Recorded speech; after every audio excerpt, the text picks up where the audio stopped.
Today's topic is flurfs that think they have found the world's fastest boat, new continents, and the world's biggest river.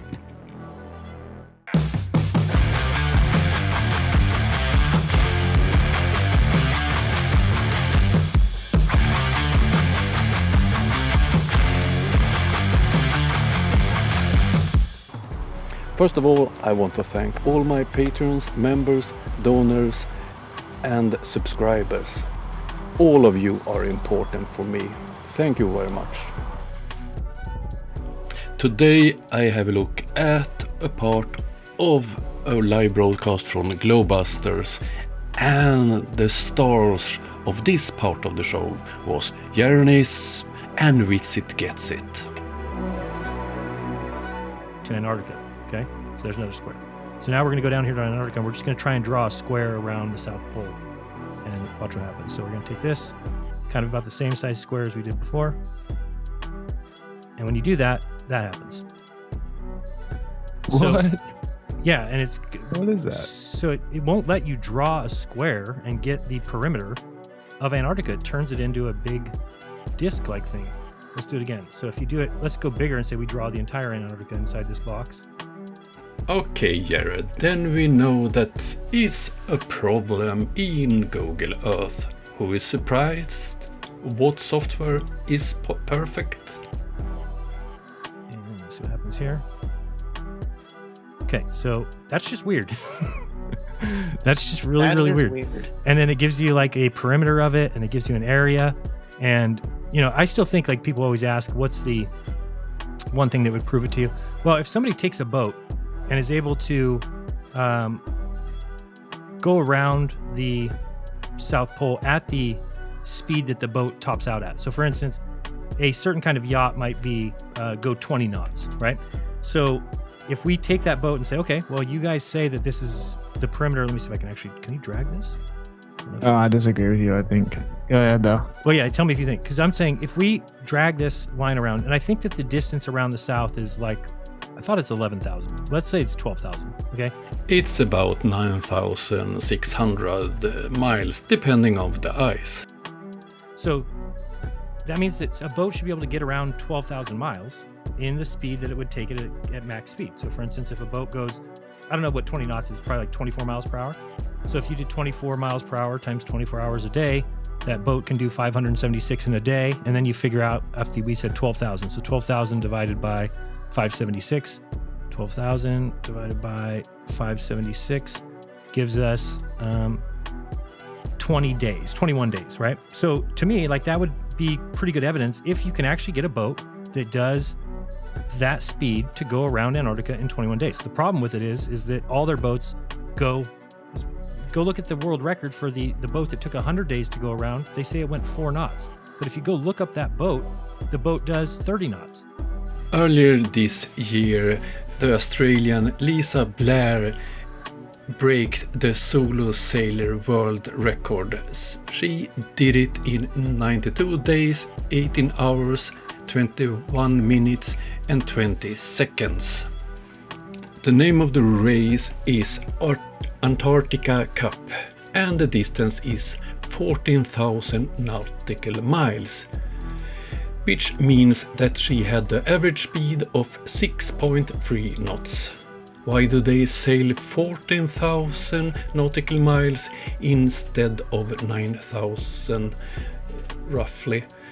It's because it's dangerous to sail alone close to Antarctica due to ice, icebergs and so on. 30 knots. I don't know the top speed of this boat, but Jared, it's a sailing boat. So why are boats going at 1/6 their max speed and winning the world record for speed around Antarctica? The fact is, I think that they're going 50,000 miles. Oh dear. You can't sail at max speed. It's short times you can do that. It must be the perfect conditions.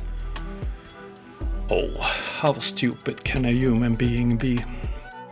If it was 50,000 nautical miles, she would have to had an average speed of 22 knots in 92 days.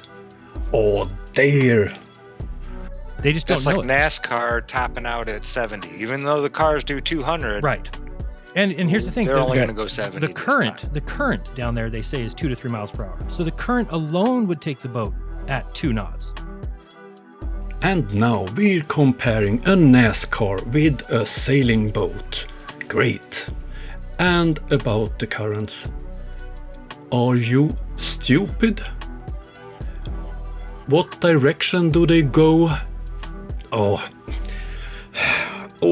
have a hard time explaining how damn stupid this is.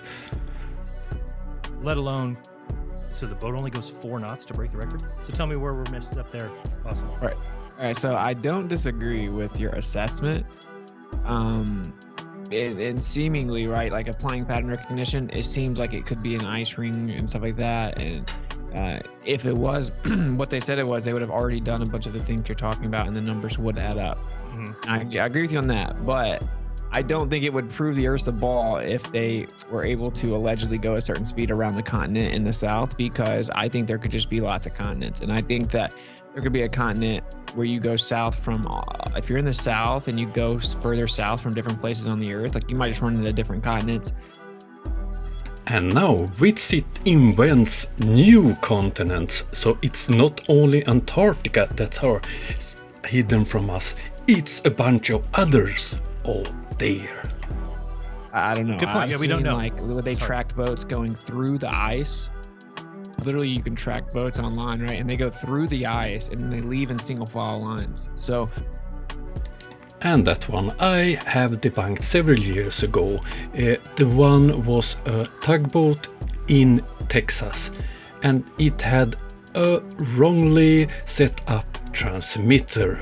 It's no boats sailing in the middle of the continent Antarctica.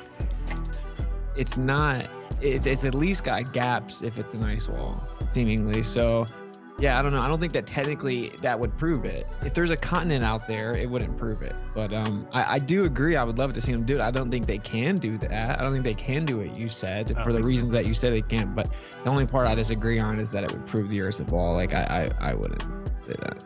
Yeah, it would take a lot more than an article, and they said that they found a huge river as wide as like Kansas going into Antarctica, and they were like in icebreakers trying to break their way into it, but they said this river was like the widest river on Earth, blah blah blah blah blah. Well, there are several rivers in Antarctica, and I think I know which one he's talking about here.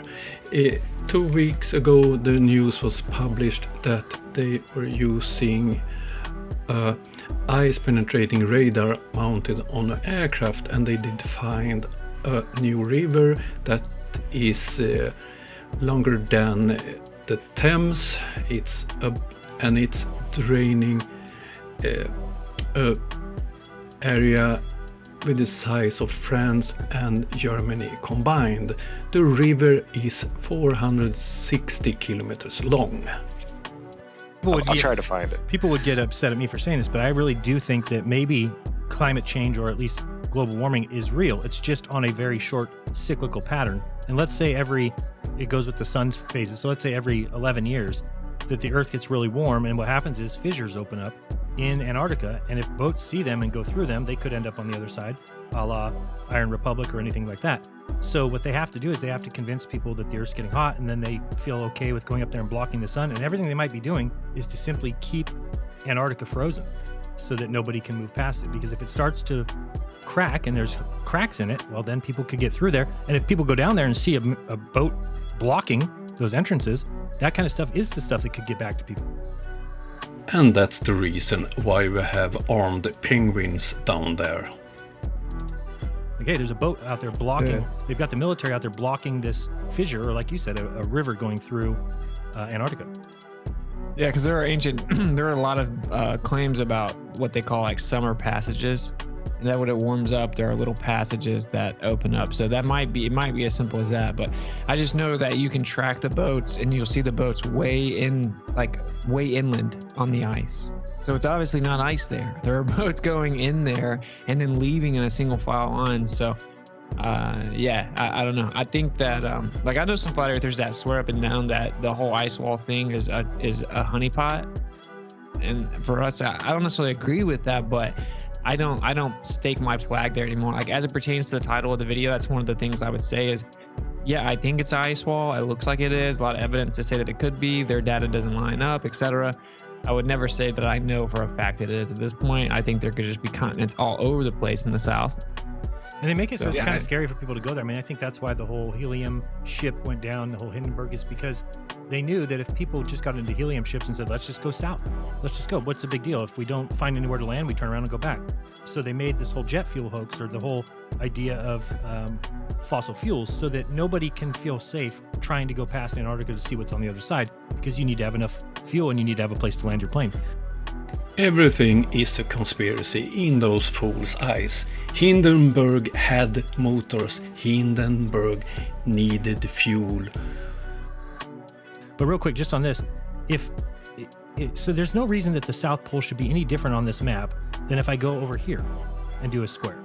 You think about a ball, it would be the same. So if I can take a square and draw it here, then there's no reason why the South Pole square, like this is going to give me the area of a square.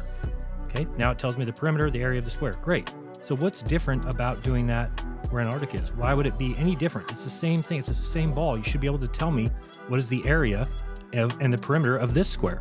So why would it be any different? So this should tell you something. Yeah, for sure. Like, any honest researcher that thinks that we went to Mars, but we don't know the specifics of Antarctica is just a loser. It's a glitch in the software, and we know how big Antarctica is. It's about 13.6 million square kilometers. Yeah, they're clearly lying about what Antarctica is, right? I mean, that's why it looks like a cartoon in 2022, and you can't do stuff like this, and you can't zoom in, and there are boats. Whenever you track the boats, I can send you the pictures, but it's in a mountain range. So they just like Photoshop mountain ranges in Antarctica and stuff. It's just a cartoon they made. It's like the boats don't go through mountains. So I mean, I think it's crazy what's going on there. I just think that one thing's for sure is we should just make sure we do not know, because but it's anybody things. who's honest, like there's no reason we would be flat earthers if there wasn't evidence that was leading us to that. Why would we just be banging our heads against the wall with the stupidest belief that everybody thinks is so dumb? Like, these are the reasons. I mean, these things don't make sense. Sorry to break this to you, but you are stupid. You don't understand the most basic things. For instance, how a sailboat works.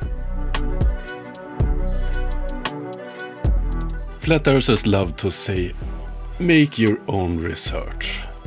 The discussion in this video makes it quite clear that none of those fools have made any kind of research of the topic they are discussing. And no one reacts for the stupid theories. For instance, a sailboat that sails an average speed of 22 knots for 92 days. Or Witsit that suddenly find new continents in the southern part of the earth. I can't stand more of those fools' stupidity for this time. I will be back tomorrow with a live broadcast. Hope you have a nice day and see you tomorrow. Bye.